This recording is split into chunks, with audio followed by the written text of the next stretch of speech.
लांडगा आला रे आला. एका गावात एक धनगर होता. त्याला दीपक नावाचा मुलगा होता. हे आमचं गाव आणि हे आमचं जग. दीपक रोज आपल्या मेंढ्या घेऊन गावाबाहेर चरायला घेऊन जात असे. संध्याकाळ झाली की परत आणत असे. त्याचा हा रोजचा दिनक्रम होता.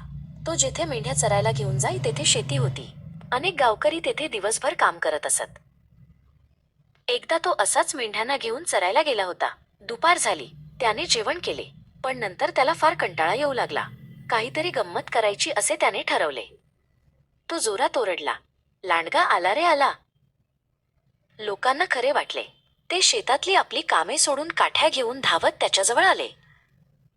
त्याला विचारू लागले, कुठे आला लांडगा? तेव्हा तो मोठ्याने हसू लागला व म्हणाला, कशी गंमत केली. शेतकरी संतापले, पण काय करणार, तसेच निघून गेले. दीपकला मात्र यात गंमत वाटली. दुसऱ्या दिवशी त्याने पुन्हा हाच उद्योग केला. शेतकऱ्यांना उगाचच एक हेलपाटा पडला. पुन्हा दीपक कसे फसवले म्हणून हसू लागला. शेतकरी संतापून निघून गेले.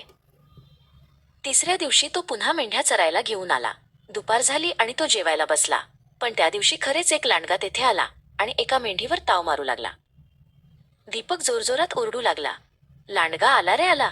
पण आजूबाजूच्या लोकांनी त्याला अजिबात भीक घातली नाही. तो नेहमीसारखीच थट्टा करतोय असे वाटून त्यांनी त्याकडे दुर्लक्ष केले. लांडग्याने एक एक करत सर्व मेंढ्या खाल्ल्या.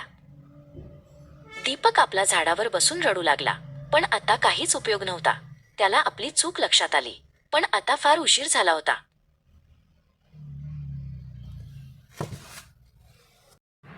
तात्पर्य: थट्टा उडविणे केव्हाही वाईटच.